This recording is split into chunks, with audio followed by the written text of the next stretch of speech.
Assalamualaikum warahmatullahi wabarakatuh.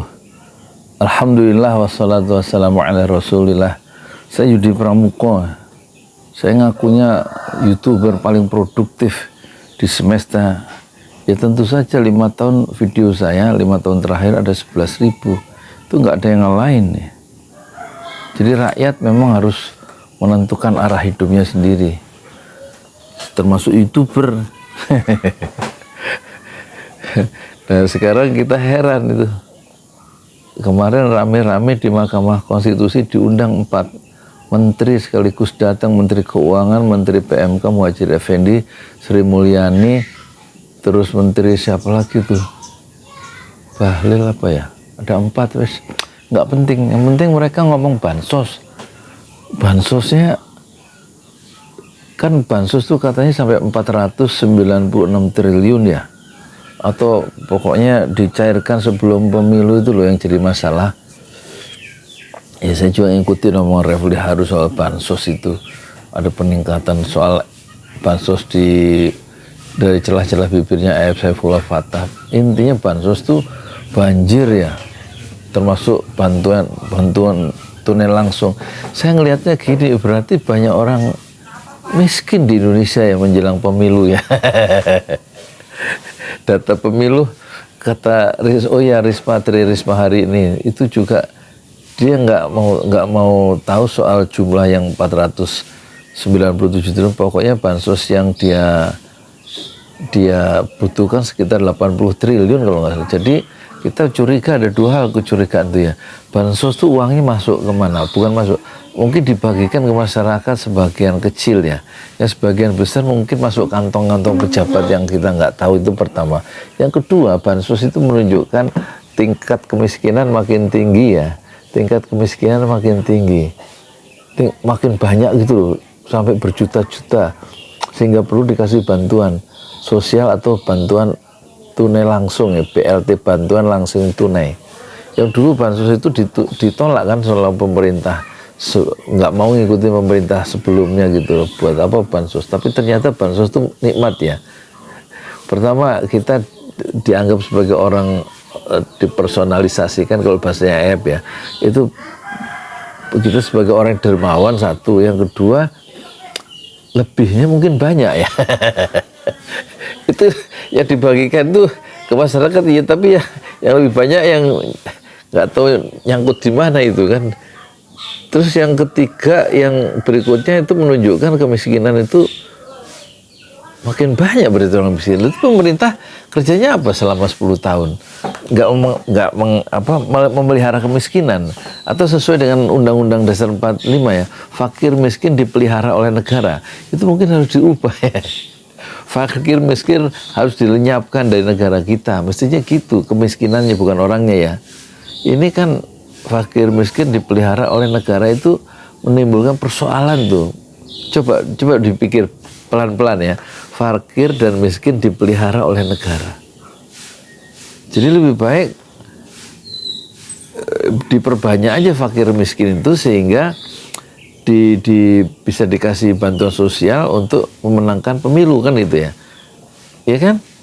Dipelihara kemiskinan itu selama 5 tahun, sehingga nanti gampang dikasih bansos untuk mencoblos calon pasangan atau calon pemimpin yang dikehendaki kan gitu ya. Jadi tampaknya ada masalah serius itu perumusan. Dulu yang merumuskan fakir miskin dipelihara oleh negara itu siapa sih? Mungkin Muhammad Hatta ya. Termasuk ekonomi kekeluargaan kan itu juga ini Muhammad Hatta. Maksudnya koperasi, tapi koperasi nggak jalan. Tapi yang muncul adalah ekonomi kekeluargaan yang disebut nepotisme. Nepotisme. Jadi yang dimaksud Hatta beda dengan yang dimaksud oleh para orang-orang yang licik ya, orang-orang tamak dengan kekuasaan. Jadi lebih baik sih nggak usah. Jadi kita akhirnya ya, rakyat itu seperti saya itu mikirin kelakuan penguasa ya, yang nggak jujur terhadap rakyat ya. Sementara penguasa itu mikirin dirinya sendiri, mikirin keluarganya sendiri. Gimana sih Indonesia ini? Akhirnya udahlah saya ngambil keputusannya, saya harus mikirin diri sendiri. Terus akhirnya nih rencananya bakso Mekah, saya mau jualan bakso. Nggak bisa, rakyat harus nolong dirinya sendiri. nggak usah ngarepin nanti kepemimpinan baru itu ya, itu akan menyelesaikan kemiskinan. Enggak lah, kemiskinan tuh nggak pernah selesai dari zaman Pak Harto sampai sekarang. Nggak sungguh-sungguh diurus itu kan, ya turun di angka aja, turun kemiskinan turun sekian persen, tapi tetap banyak orang miskin. Jadi nggak sungguh-sungguh ya. Yang banyak itu pejabat-pejabatnya makin kaya raya, makin tamak, makin menumpuk ke pundi-pundi dinar dan emasnya, berlomba-lomba tuh tanahnya di mana-mana ya itu. Ya kita lihat itu kekayaan LKHPN, laporan kekayaan pejabat negara itu, tanahnya di mana-mana. Contoh ya, Puan Maharani itu surat tanahnya ada 3. Kalau Khofifah itu yang dulu gubernur di Jawa Timur, itu surat tanahnya ada 35 loh. Tapi Puan Maharani yang juga sama-sama perempuan, ketua DPR, surat tanahnya 75 biji sertifikatnya. Coba. Itu ada di LKHPL, laporan kekayaan harta pejabat negara. Tuh. Jadi pejabatnya makin berlomba-lomba, tidak hidup sederhana ya itu. Sementara rakyatnya perlu dibanjiri bansos saja. Artinya kalau dibanjiri bansos berarti rakyatnya makin miskin ya, dalam naungan pemerintahan, dalam naungan pejabat-pejabat yang berlomba-lomba kaya itu. Yang kekayaan sekian miliar itu. Dari mana sih duit-duitnya itu ya? Ya kan gajinya kan nggak seberapa sebagai menteri, tapi sampingannya, sikutannya itu nggak kira-kira. Rakyat akhirnya disikut ya, keluar dari panggung kesejahteraan nasional sehingga tetap dipelihara oleh negara dengan apa istilahnya, fakir dan miskin dipelihara negara. Artinya kemiskinan nggak usah dilenyapkan ya. Sementara korupsi juga itu gila-gilaan ya. Korupsi kemarin saya dengar di mana itu, di yang tambang itu sampai 21 triliun loh. Nggak kira-kira itu kerugian negara itu ya. Korupsi nggak diberantas, kemiskinan nggak diberantas. Kira-kira kepemimpinan baru akan memberantas kemiskinan nggak? Akan memberantas korupsi nggak?